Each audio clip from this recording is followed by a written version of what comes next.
네, 계속해서 중동 사태 45일째 상황 전문가들과 함께 짚어보겠습니다. 네, 박현도 서강대 유로메나 연구소 교수, 문성묵 국가전략연구원 통일전략센터장 나와 계십니다. 두 분 어서 오십시오. 네, 안녕하십니까. 네. 자, 1시간여 뒤면 트럼프 대통령이 예고한 호르무즈 해협 봉쇄 절차 개시 시각입니다. 이란은 트럼프 대통령을 패배한 대통령이라면서 도발을 했는데요. 관련 발언들 먼저 차례로 들어보시겠습니다. We think that numerous countries are going to be helping us with this also, but we're putting on a complete blockade.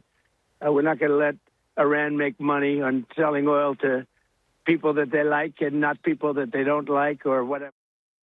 این رفتارهایی هم که از یکی چند ساعت بعد از مذاکرات شروع کرده من در دریای عمان، اقیانوس هند، در دوردست‌ها این میکنم اون میکنم خب طبیعیه که یک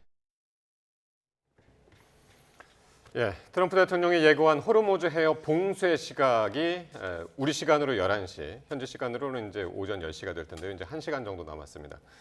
자, 먼저 박 교수님, 1시간 뒤에 어떤 일이 벌어질까요? 일단 말 그대로 봉쇄를 시작하긴 하겠죠. 그러나 그게 얼마나 효과가 있을지는 잘 모르겠습니다. 왜냐하면 이란은 호르무즈 해협으로만 뚫려 있는 나라가 아니라 위에 카스피해도 있고요. 러시아하고도 연결되는 라인이 있기 때문에 호르무즈 해협으로 나가는 석유는 못 팔지는 모르겠지만 다른 물자라든지 그런 것들은 또 위쪽으로도 계속 교환하고 보낼 수 있기 때문에 그렇게 크게 압박이 되지는 않을 것 같습니다. 네. 트럼프 대통령은 이란 이외의 항구를 출발지나 목적지로 하는 선박은 항해 자유를 방해하지 않겠다고 했습니다. 그러니까 이란이 막으면 우리도 막을 수 있다 이거 보여주는 걸까요? 의도가 뭘까요? 예, 그러니까 이제 원래 이란의 핵 문제를 해결하기 위해서 장대한 분노 군사작전 전쟁이 이제 개시가 된 거 아니겠습니까?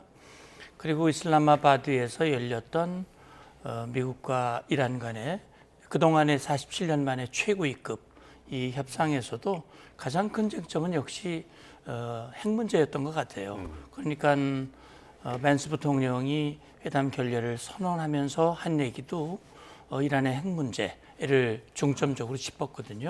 이거와 관련해서 미국의 최후 통첩안을 이란 측에 제시를 했다라고 이제 하고 나왔는데, 근데 사실은 핵 문제를 가지고 시작을 했는데 이란은 트럼프 대통령의 가장 약점이라고 판단되는 호르무즈 해협을 이제 통제를 하고 있거든요. 근데 이제 이걸 돌아보면 지난 8일이죠, 우리 시간으로. 8일 아침에 최후 통첩 88분을 앞두고 트럼프 대통령이 파키스탄 중재하는 그 휴전안을 받아들였잖아요. 그 휴전안의 조건이 이란은 호르무즈 해협을 즉각 개방하고 미국은 이란을 향한 교량이나 발전소의 타격을 중지한다. 요거였는데 지금 상황을 보면 그 이후에 미국은 이란을 향한 공격은 중지했지 않습니까? 교량이나 발전소는 타격 안 했고. 근데 이란은 호르무즈 해협을 여전히 통제하고 있거든요. 그렇기 때문에 엄격히 말하면 이란이 합의를 지키지 않고 있다. 휴전 합의를. 결국은 이 호르무즈 해협의 통제를 미국을 괴롭히고 전 세계를 괴롭히는 전가의 보도처럼 지금 활용을 하고 있기 때문에 어떻게 보면 악용하고 있다고 봐야 되겠죠. 그러고 있기 때문에 트럼프 대통령이 사실은 이 봉쇄 카드는 그동안 안 썼잖아요. 근데 이번에 협상이 끝나면서 결렬되면서 이 카드를 꺼냈는데 그런 거죠. 이란이 원하는 배만 통과시킨다. 중국, 이란의 이 석유를 실은, 이란의 원유를 실은 배, 또 이란에게 통행세를 낸 배, 요것만 통행을 시킨다라고 하는 것은 그건 절대로 안 된다. 반대로 이란 원유를 시킨 거, 이란의 항구를 목표로 드나드는 배, 이란에게 통행료를 지불한 배, 요거는 추적해서 통과를 안 시키겠다. 그러나 그 외의 모든 배는 자유다. 지금 이렇게 한 거거든요.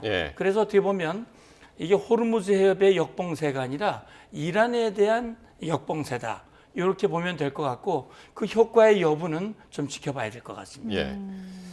그러니까 그동안에는 이란이 통행을 허가한 배들만 지나가고 거기서 이제 통행료를 받았다고 알려진 그 배들만 이제 지나간 것으로 알려져 있고 또 이란산 원유를 실은 배들이 지나갔었고 그래서 이제 미국 입장에서는 이란 배들을 다 통제하겠다. 그 밖에 배들은 뭐 자유롭게 드나들 수 있다라고 했는데 아까 박 교수께서는 이게 이렇게 할 수는 있겠으나 효과가 없을 것이다라고 말씀을 하신 거잖아요. 네네.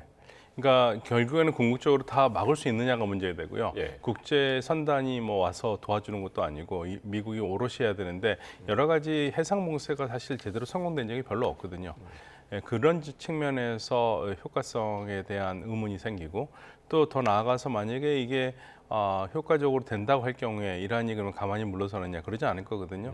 그러면 또 바블 만답 쪽, 저 홍해로 가는 쪽도 네. 차단하려고 노력을 할 겁니다. 그렇게 될 경우에는 뭐 세계의 초크 포인트, 조인목이라는 그 두 곳이 막혀버리면은 이게 뭐 호르무즈 해협은 20에서 25%인데 수에즈 운하는 10%입니다. 뭐 거의 전 세계 3분의 1이 날아가는 순간이기 때문에 그렇게 될 경우에는 뭐 미국과 이란이 서로 둘이 치고받고 싸워서 뭐 코피 흘리고 무릎 까지고 하는 거는 뭐 둘이 알아서 하라고 할 수 있는데 문제는 이제 그 옆에 있는 주변 국가들이 전부 전 세계적으로 피해가 되니까 이게 이제 고통스러운 거죠. 어쨌든 미국이 호르무즈 해협을 막겠다고 한 것은 그 협상 와중에 협상력을 높이겠다는 의도가 있을 텐데 어쨌든 그게 효과가 없을 것이다. 뭐 이란이 우리 항복 뭐 이건 안 할 것이다라는 네, 말씀이잖아요. 그러니까 정상적으로 하면 호르무즈가 막혔으면 봉쇄를 푸는 게 답인데 네. 막혔는데 더 막겠다라는 거거든요. 네. 그러면 유가는 더 오르지 않겠습니까? 뭐 이란도 가만히 있지는 않습니다. 이슬람 혁명수비대 조준경으로 이 십자선에 걸친 이 선박들 그거 보여주는 영상까지 공개하면서 네. 긴장감을 더 높이고 있어요. 예. 이제 트럼프 대통령이 이 카드를 꺼내놓은 것은 그냥 즉흥적으로 꺼냈다고 보지 않습니다. 아마 심사숙고했을 겁니다. 어떤 전략이나 어떤 정책도 선택을 할 때는 사전에 충분히 검토하고 이렇게 했을 때 얻을 이익과 위험, 이 손해를 함께 계산을 하거든요. 그런데요, 지난번에 이슬라마바드에서 협상이 진행되는 그 순간 미국의 유도탄 구축함 2척이 호르무즈 해협을 통과해 왔습니다. 그게 이제 미국 측에서 밝힌 내용이고 통과했을 때 이란 혁명수비대가 강력히 경고를 했었죠. 이거 좌시하지 않겠다.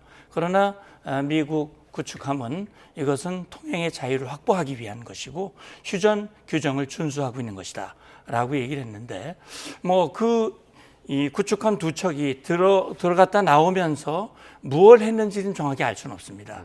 그러나 중부사령부에서 발표한 바로는 이것이 통행의 자유, 다시 말하면 항로를 확보하기 위한 그런 조치의 일환이었다라고 얘기하고 추가 조치가 이어질 것이다 라고 얘기를 했거든요.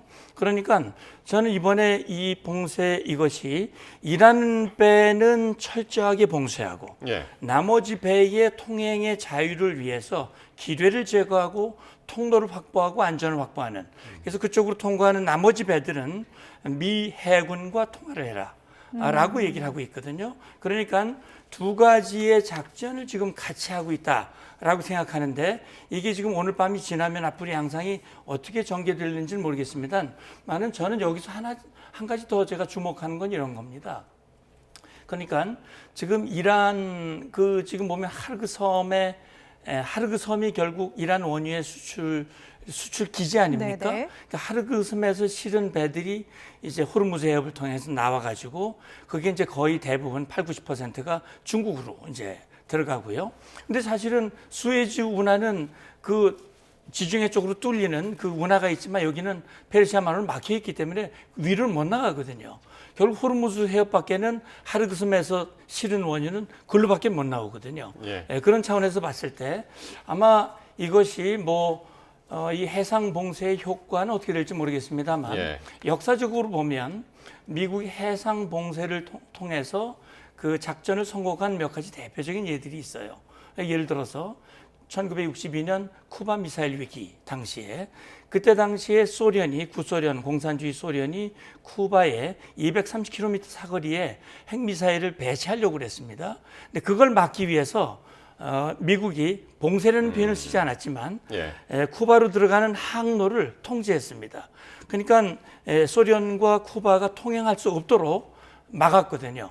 결국은 소련이 양보를 했습니다. 그 미사일 배치하지 않기라고 튀르키예에 있는 미국의 미사일 기지도 일부 철수를 하고 그렇게 해서 쿠바 미사일 위기가 해결되는 그 과정에서 이 알겠습니다. 해상 봉쇄 그 조치들이 있었기 때문에 저는 이것이 효과가 있을지 없을지는 아마 이란의 태도를 보면 아마 나올 거라고 생각이 되고요. 예. 이란이 과연 주변국에 대해서 그 물리적인 행사 지금 휴전 중이기 때문에 이제 22일까지 휴전 아닙니까? 그때까지 실제 물리적인 행사를 할지 여부 좀 지켜봐야 되겠습니다. 알겠습니다. 쿠바 해상 봉쇄에 대한 좋은 기억을 갖고 있는 이제 미국이 이번에는 이제 어떤 효과를 얻을 수 있을지 모르겠으나 일단 이란에서는 이제 오판하면 죽음의 소용돌이가 될 것이다라고 했고 그리고 갈리바프 의장은 SNS에 이 워싱턴 휘발유 가격 지도를 올렸습니다. 그러면서 현재 가격을 즐겨라. 이미 좀 많이 올라와 있는데 지금 갤런당 4, 5달러 정도 하는 것을 그리워하게 될 것이다라고 했습니다. 유가가 아무래도 이제 다시 좀 이게 좀 계속해서 에스컬레이트 될 경우에는 좀 불안해질 수도 있겠습니다. 저 4, 5달러면 싼 겁니다. 4, 5달러면 싼 거라고. 예, 6달러 보통 넘고 있습니다, 지금. 근데 6달러. 이미요. 네, 6달러들 이미 뭐 6달러 된 적은 많았고요. 네. 4, 5달러는 저거 조금 지나는 게 아닌가 모르겠어요. 요즘 떨어진 거 반영해서 그런지 모르는데 다시 올라가는 거 뭐 시간 배럴당 4달러면 이게 우리 기준으로 리터당 2,000원 정도. 2,000원 안 되고요. 5달러가 넘으면 이제 2,000원이 되는데 5달러면 네, 2,000원. 4달러면 한 1,800원, 1,900원 정도 되는 거 미국 사람들의 그 심리적인 저지선이랄까요? 그게 갤런당 그래서 3.5달러 예, 그렇죠. 정도라고 들었거든요. 그러니까 6달러가 되는데 네. 제 미국에 있는 친구가 그 일주 전에 6달러라고 얘기를 하던데요.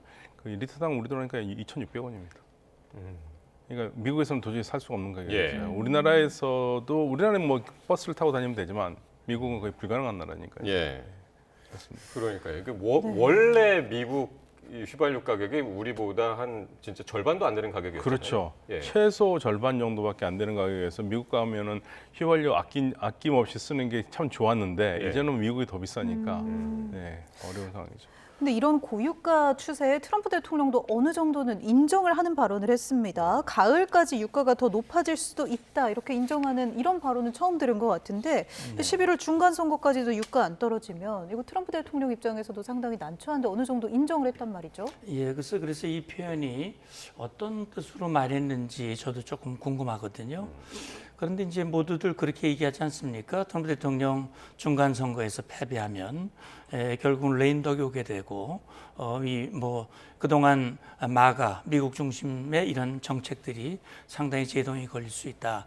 뭐 이런 평가들을 하기 때문에 어쨌든 이 중간 선거에서 불리한 상황을 만들지 않기 위한 그런 노력을 하고 있고 또 이란 측도 그걸 너무나 잘 알고 있기 때문에 유가를 높이기 위해서 지금 호르무즈 해협을 통제하고 있고 그 효과로 지금 유가가 계속 올라가고 있는 거 아니겠습니까? 그러니까 이란 측에서는 뭐 트럼프 대통령을 패배한 대통령이라고 이렇게 표현할 정도로 지금 이거 패배가 무슨 패배인지는 잘 모르겠는데 아마 중간 선거 패배를 얘기하려고 그러는 건지 그건 잘 모르겠는데 네. 그 패배한 대통령이라고 얘기를 하면서 지금 유가를 계속 아프게 하고 있거든요. 그래서 트럼프 대통령이 뭐 가을까지 유가가 지속될 수도 있겠다라고 하는 표현은 네. 그래 현실적으로 그럴 수도 있어. 그리고 뭐 중간 선거 그래 나 거기에 너무 그렇게 얽매이는 거 아니야 라고 말하는 건지는 제가 잘 모르겠어요. 왜냐하면 사실은 트럼프 대통령은 대통령 더할 위치가 있지 않지 않습니까? 오히려 벤스 같은 경우는 중간 선거가 굉장히 중요할 거예요. 예. 그렇기 때문에 이번에 벤스 부통령이 이슬라마바드에서 아주 단호한 조치를 선언하고 떠나는 모습도 어떻게 보면 그걸 연상시키는 그런 생각도 들었는데 트럼프 대통령은 뭐 어차피 대통령 더 할 것도 아니고 그래서 나는 차라리 중간 선거가 어떻게 되든 그것과 관계없이 기왕 시작한 이 전쟁에서 이란의 핵 문제를 해결하고 이란이 호르무즈 문제라든지 대리 세력을 통한 테러 행위를 중지하고 그래서 이란을 아예 보통 국가로 만드는 이 일을 성공만 할 수 있다면 나는 오케이라는 생각을 혹시 가졌는지 그 예. 부분은 제가 잘 모르겠습니다. 지금 그 알겠습니다. 발언이 어떻게 해석해야 할지는요. 그러니까요. 어쨌든 이제 미국에서도 이란에서도 유가가 오를 거라는 거는 어느 정도 인정을 하고 아마도 이제 그 트럼프 대통령 입장에서는 미리 좀 예방 주사를 놓고 유가가 올라가도 이제 충격을 받지 않게 약간 뭐 그런 의도도 있지 않나 싶기도 합니다. 근데 이란이 이렇게 이제 반발을 하면서 여기에 더 나아가서 아까 잠깐 말씀하셨습니다만은 바벨만데브 해협 이것까지도 이룰 수 있다라고 이제 경고를 했는데 이게 이제 홍해랑 이어지는 거기 때문에 이 경고는 어떻게 들으셨습니까? 네, 그렇죠. 일단 뭐 아까 유가 말씀드린 것 좀 잠깐 보충할 것 같으면 네. 뭐 미국 지역마다 편차가 있으니까요. 제가 아까 말씀드린 건 캘리포니아 쪽을 말씀드린 겁니다. 캘리포니아 좀 더 다른 데보다 비싸거든요. 예. 이 바블 만답이라는 것은 이제 그 만답이 눈물이라는 뜻이에요. 눈물의 문입니다. 그냥 이름 참 잘 지어야 됩니다. 눈물이요? 네, 눈물의 문. 여러 가지 의미가 있는데 아무튼 뭐 신화적인 의미도 있고요. 뭐 사람이 많이 죽어서 그렇다는 얘기도 있고. 근데 이게 홍해로 들어가는 아주 좀 그 입구인데 예, 관문인데 그렇게 아주 뭐 평탄한 곳은 아닙니다. 근데 이쪽이 막히면은 우리 한번 막혀봤어요. 막혀봐가지고 한동안 후티 반군이 여기를 계속 공격을 하는 바람에 배들이 무서워서 이 희망봉으로 돌아갔죠. 그러니까 바블 만답으로 해서 가면은 유럽까지 가는 시간보다 희망봉으로 돌면 2주가 더 가거든요. 당연히 운송비가 높아지고 그래서 굉장히 그 보내는 사람들이 고생을 많이 했는데 여기까지 막히면 정말 최악이죠. 예, 그때는 호르무즈 해협은 안 막혔었거든요. 예. 예, 그래서 석유는 수입은 됐었는데. 그럼 그만큼 그 효과에 대해서 이란도 알고 있다는 거죠? 그럼요. 이게? 그럼 뭐 당연히 알고 있는 거고요. 네. 그렇게 되면 이제 뭐 어느 나라가 가장 피해를 보냐면 사우디아라비아가 지금 호르무즈 해협으로 안 빠져나가거든요, 석유가. 그래서 저쪽 홍해 쪽으로 빼는데 홍해 쪽으로서도 이제 거기에서 문제가 생기면 예, 많은 좀 고생을 할 수밖에 없죠. 유가는 당연히 올라갈 수밖에 없습니다.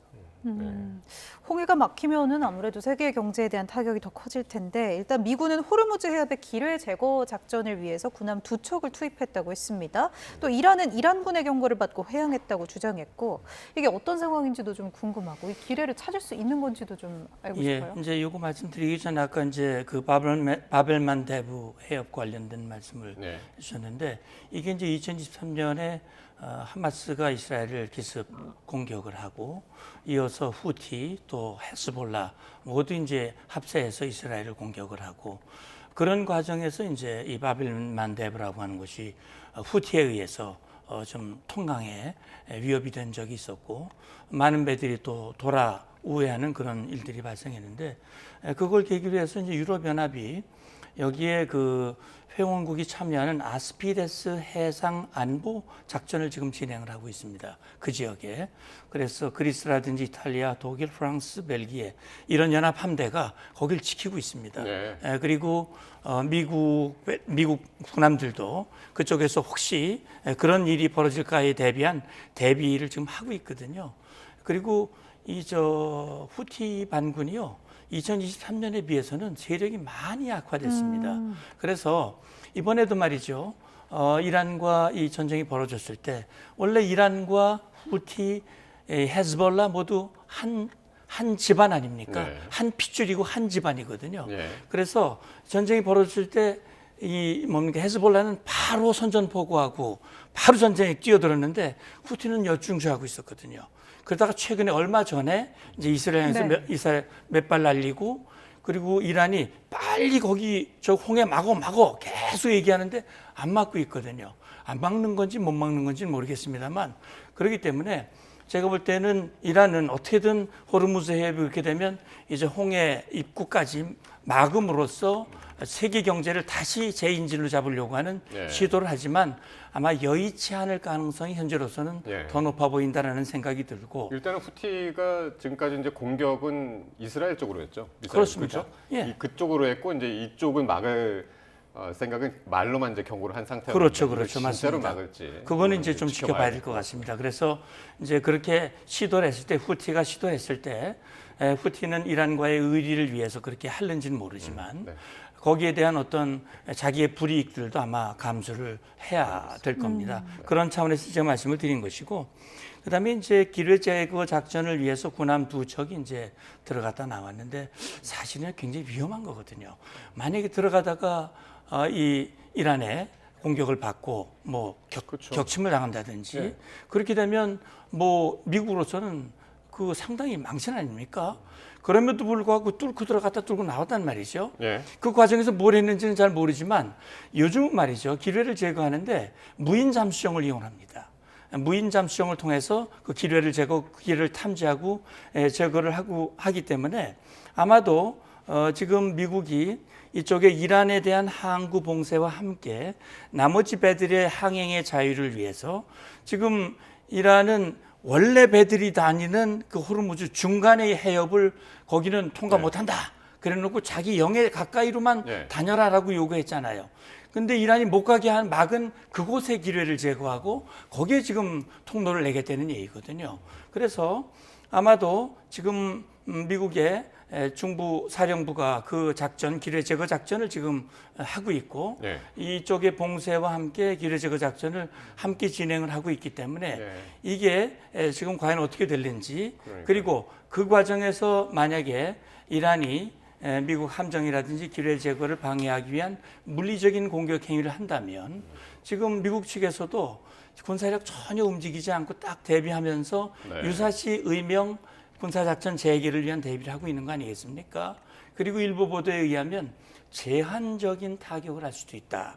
이런 언급을 하고 있는데 일단 지금 휴전 기간이 한 일주일여밖에 남질 않았습니다. 절반이 지났습니다. 절반 지났기 때문에 일주일여 후에 만약에 이란이 군사작전을 다시 재개한다면 아마도 거기에 대한 또 반대급부 이런 것들이 다시 재현될 가능성도 배제할 수 없다고 생각합니다. 그러니까 지금 센터장께서는 이제 미군 함정 두 척이 이제 들어갔다 나왔다는 표현을 썼는데 어쨌든 이란에서는 이란군의 경고를 받고 회항했다라고 이제 주장을 했고 그럼 기뢰 제거 작업이 진행이 되는 건가요? 지금 어떤 상황이에요? 저는 안 되고 있을 거라고 봅니다. 왜냐하면 이란 쪽에서는 나갔다고 그랬거든요. 그러니까 지금 왜냐하면 이란 쪽에서 때릴 거기 때문에 군함이 맞으면서까지 올라가지 못했을 거예요. 최종 사격을 한다고 그랬으니까. 그러니까 미국의 주장과 이란 주장이 엇갈리고 있습니다. 누가 맞는지는 모르겠습니다만은 이란은 못 들어갔다고 얘기를 하고 있습니다. 이 이란이 사용하는 기뢰도 구식 기뢰랑 첨단 기뢰가 좀 섞여 있어서 이게 제거하기 쉽지 않다고 하던데요. 그렇다고 합니다만 또 이란 말로는 자기네들은 뭐 기뢰를 깔지 않았다고 얘기를 하고 있거든요. 도대체 뭐가 뭔지는 모르겠습니다. 이제 군사 작전이라서 이게 상대방을 혼란스럽게 하기 위해서 그런 것도 있는 것 같은데 그 전에는 또 이란이 그랬어요. 우리는 굳이 기뢰를 깔 필요가 없다. 우리에게는 로켓과 미사일이 있는데 왜 그걸 까냐고 얘기를 했기 때문에 이란의 메시지도 굉장히 혼란스럽습니다. 그러니까요. 이게 진짜 아까 센터장 말씀대로 자칫하다가 다시 무력 충돌로 이제 이어질 수 있는 그런 상황이기 때문에 이거 기뢰 작업은 어떻게 진행이 되고 있는지는 좀 더 확인이 필요한 것 같습니다. 자, 그리고 이제 주말 사이에 있었던 종전 협상 얘기를 잠깐 해볼 텐데요. 이게 21시간 동안 이제 마라톤 협상을 했지만 이제 결렬이 됐는데 아라그치 이란 외무장관의 표현은 이렇습니다. 합의에 근접을 했을 때 합의 직전에 과도한 요구가 있었고 미국에 꼴대 이동이 있었다. 그리고 봉쇄에 직면했다라는 표현을 했습니다. 그때 당시 상황을 어떻게 파악을 하고 계십니까? 글쎄 뭐 실제 이슬라마바드에 제가 뭐 직접 간 게 아니기 때문에 정확한 상황을 알 수는 없습니다. 그리고 뭐 그 협상 상황에 대해서 벤스 부통령이 나와서 잠시 브리핑을 할 때도 그 자세한 질문을 뭐 일부 기자가 질문했지만 거기에 대한 답변하지 않았거든요. 그 세부 사항은 내가 말할 수가 없다라고 이제 얘기를 했는데 어쨌든 21시간 동안 3번의 라운드를 거쳤다고 그래요. 그러니까는 결국 만나서 서로 입장을 처음에 조율을 하고 또 돌아가서 다시 검토를 해서 다시 두 번째 안을 가지고 협의를 하고 다시 조정을 해서 세 번째 만나서 다시 조정하고 어쨌든 그 합의에 이르기 위해서 양측이 노력한 것만은 분명해 보입니다. 그런데 뭐 아라크치 장관 말대로 거의 대부분이 합의가 됐는데 미국이 원래 있던 골대를 확 옮겨가지고 무리한 요구를 했는지 그거는 뭐 제가 알 수는 없습니다. 표현이 그렇습니다. 그러니까 결국은 이것은 아라그치 장관은 협상 결렬의 책임은 우리에게 있는 게 아니고 미국에게 있는 것이다. 미국이 무리한 요구를 했기 때문에 안 된 것이지 우리는 합리적으로 선의로 했고 악의는 저쪽이다. 그리고 저쪽이 잘못해서 안 된 것이다라고 얘기하는데 저는 뭐 자세한 건 모르겠습니다만 미국의 목표는 명확했습니다. 그러니까 이란이 핵을 포기해라. 핵 포기라고 하는 것은 글자 그대로 이란은 NPT에 가입한 국가잖아요. 우리도 NPT에 가입을 했습니다. NPT가 핵 확산 금지 조약입니다. 이거는 우리는 핵무기를 만들지 않겠다고 국제사회에 약속하고 그 대신 원자력은 평화적으로만 이용하겠다. 전력 생산이라든지 그렇게 약속을 하고 가입을 하고 미국이 당초에 그 원자력 발전소를 또 지어주고 제공을 해준 그런 역사적인 전례가 있습니다. 자, 그럼 그거 지켜야 되잖아요. 그러나 이란은 핵을 개발했거든요. 그게 IAEA에 의해서 확인이 됐고 실제 보면 핵무기를 만들기 위한 거대한 시설들이 포르도, 나탄즈, 이스파한 이런 곳에 산지에 있었고요. 그리고 더 중요한 것은 그 핵무기를 실어 나를 수 있는 미사일을 어마어마한 미사일들을 수천 기를 예. 그동안 개발을 해왔거든요. 그러니까 결국은 미국 입장에서는 이란의 핵 문제를 대화를 통해서 해결하기 위해서 부단히 노력을 해왔고 특히 2015년에 유엔 안보리 국가와 독일 그리고 함께 소위 말하는 포괄행동계획이라고 하는 것을 JCPOA 합의를 했지만 이거는 이란이 시간을 벌기 위한 조치지 핵을 해결할 수 있는 사안이 아니다라고 트럼프 대통령이 판단하고 거기에서 이제 탈퇴를 한 것이고 최근에 협상이 이어졌지만 이란은 적어도 우리는 제가 볼 때는 아마 벤스 부통령도 마지막에 나와서 얘기했지만 이란이 핵 포기 의지는 우리가 발견할 수가 없었다라고 얘기를 했기 때문에 결국은 그게 파기의 근본 원인이 됐다고 저는 보고 있습니다. 그렇기 때문에 마라크스 장관이 뭐 꼴대 이동이라든지 뭐 저기 때문에 그랬다라고 하는 부분에 대해서는 저는 물음표입니다. 이렇게 서로 이란과 미국이 사실 상대 탓을 하면서 이 협상 결렬의 탓을 돌렸는데 이게 바꿔서 생각해 보면 너네만 잘하면 우리는 맞출게. 그러니까 어떻게 보면 둘 다 협상의 여지를 계속 열어놨다고라도 좀 읽히거든요. 그런데요, 제가 지금 사실은 확인을 못 해가지고 말씀을 자세히는 못 드리겠는데 벤스가 떠나기 전에 파키스탄 쪽에다가 보여준 이란 쪽에 요구한 10가지 사항을 보면은요, 협상 안 됩니다. 네. 되게 어렵다고요? 불가능합니다. 그러니까 이란이 받기는 10개 중에 한 개도 못 받아요. 완벽하게. 그러니까 이란 어떤 부분에서 그렇게 생각하세요? 모든 핵 문제에 대해서 모든 핵을 그리고 뭐 우라늄 농축도 안 되고 그다음에 대리 세력 다 해체, 대리 세력 지원 중단하고 심지어는 이란의 혁명 수비대에 있는 고두수군이 있거든요. 해외 정보 부대 거기도 해체하고 하나부터 10개까지 하나도 이란이 받을 수 있는 구석이 하나도 없어요. 그렇게 되면 그러면은 지금 그 말이 만약에 이 문건이 맞다면 이란으로서는 이걸 하기 불가능하죠. 트럼프 대통령이 협의 안 돼도 신경 쓰지 않는다 이런 발언을 했잖아요. 네. 그 정도 미리 좀 그런 부분을 의식했던 아마도 그런 걸까요? 것 같습니다. 이란이 이거 받을 수가 없어요. 왜냐하면 이란은 이런 게까지 얘기는 안 했고 이란의 레드라인은요 정말 말랑말랑합니다. 핵 문제도 없고요. 말랑말랑한데 미국이 가져온 거는 10개는 제가 봤을 때는 하나도 받을 수가 없기 때문에 이게 만약에 이제 뭐 시간이 지나면 확인이 될 것 같은데요. 그렇게 되면은 이란에서 그런 말을 했거든요. 최대로 미국이 요구를 했다. 그러니까 뭐 보통 우리 협상을 하면 양쪽이 하나 극대로 갖고 와가지고 얘기를 하면서 좁혀가가지고 조금씩 다듬어지는 거잖아요. 근데 미국은 굽히지 않았다는 얘기죠.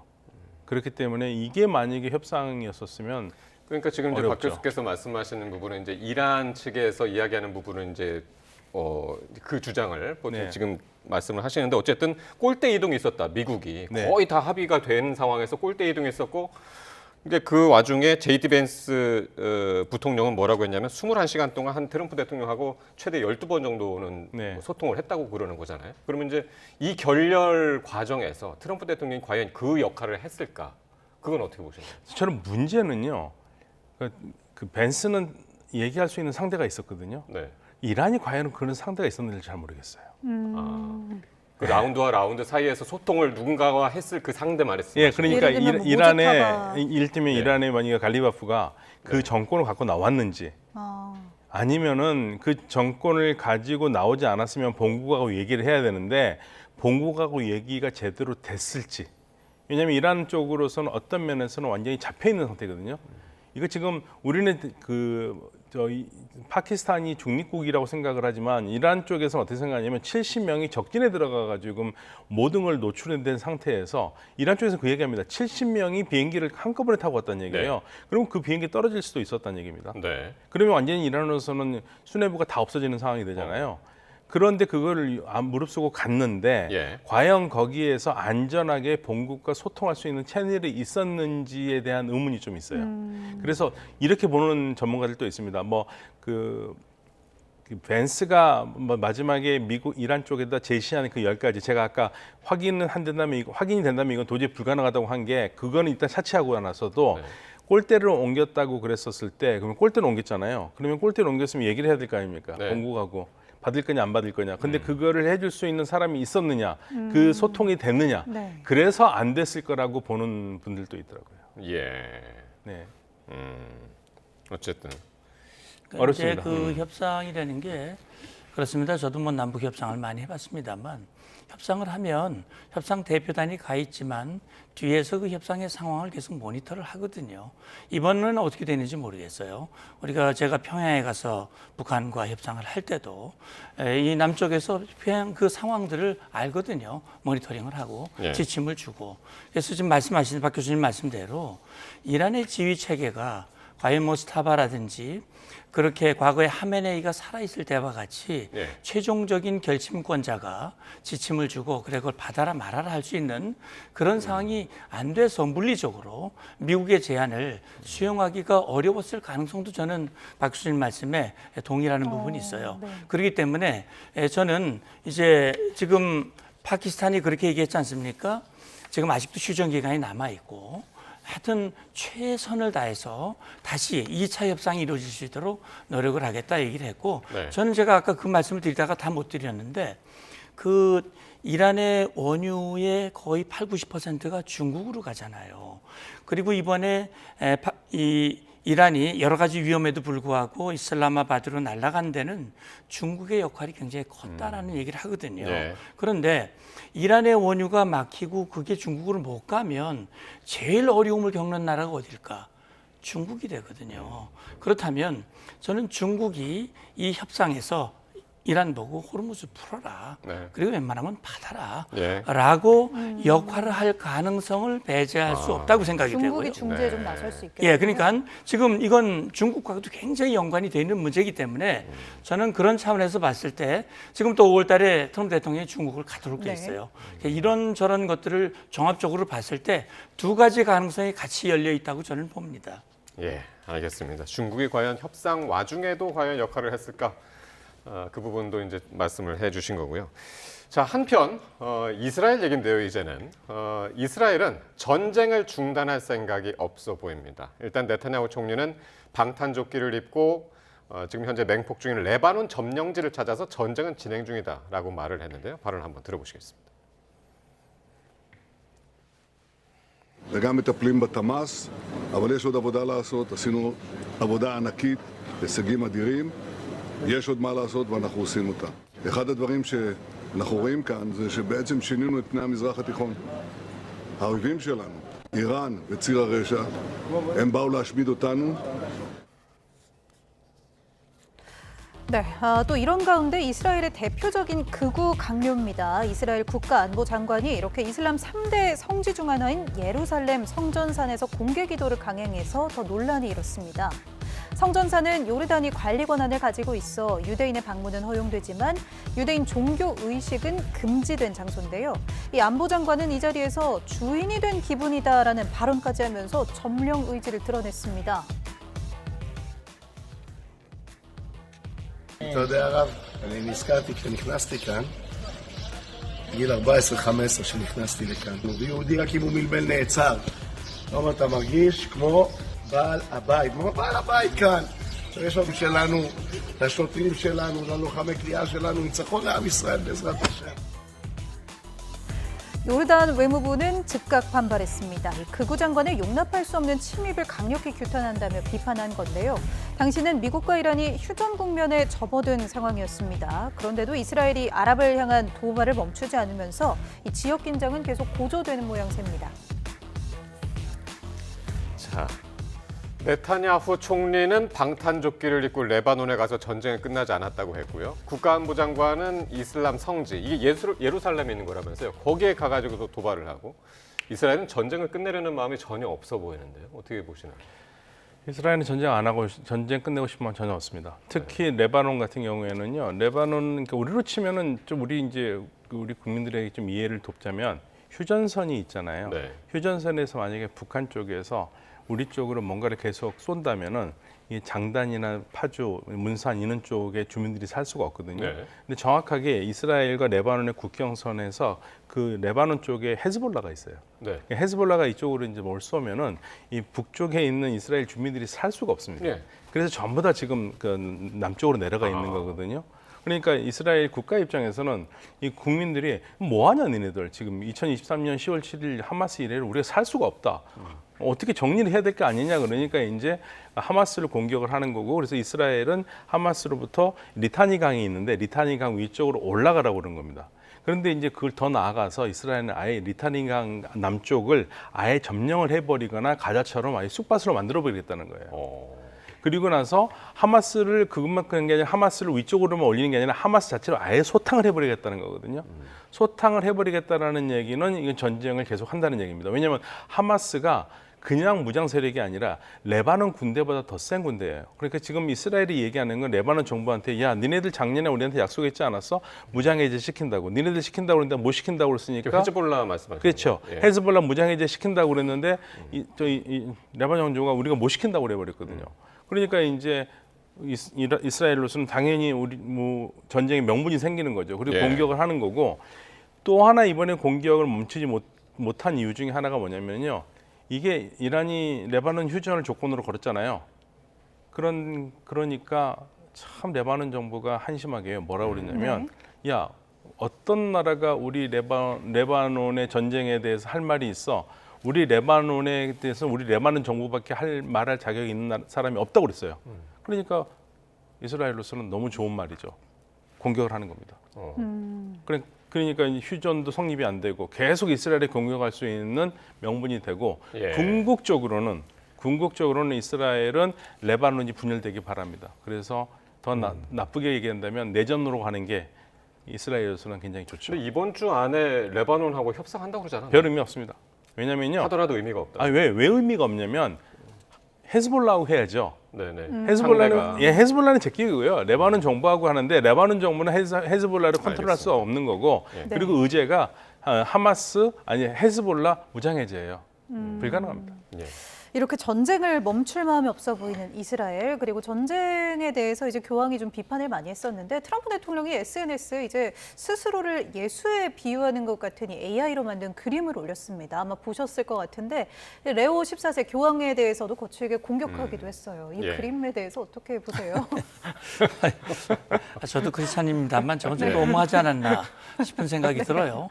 그래서 아마 트럼프 대통령의 독특한 저런 그 성품, 저런 행동, 저런 것 때문에 트럼프 대통령이 상당히 본인의 어떤 체면이랄까 이런 걸 많이 깎아먹는 것 같아요.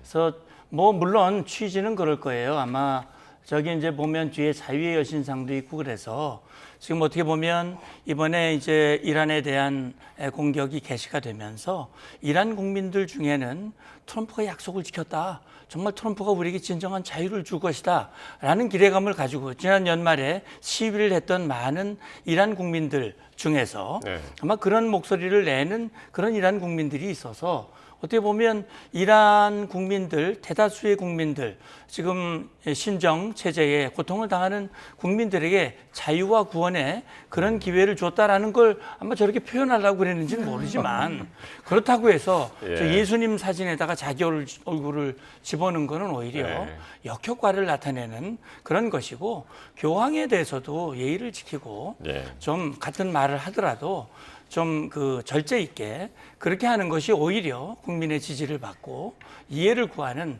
그런 길이 아닐까라는 그런 생각을 합니다. 예. 네. 지금까지 뭐 예수를 자기를 예수에게 비유하는 AI 그림 그리고 이제 레오 14세 교황하고도 이제 부딪히는 트럼프 대통령까지 이제 보셨습니다. 네, 두 분 말씀은 오늘 여기까지 듣도록 하겠습니다. 박현도 서강대 유로메나 연구소 교수, 문성묵 국가전략연구원 통일전략센터장 함께했습니다. 두 분 고맙습니다. 감사합니다. 고맙습니다.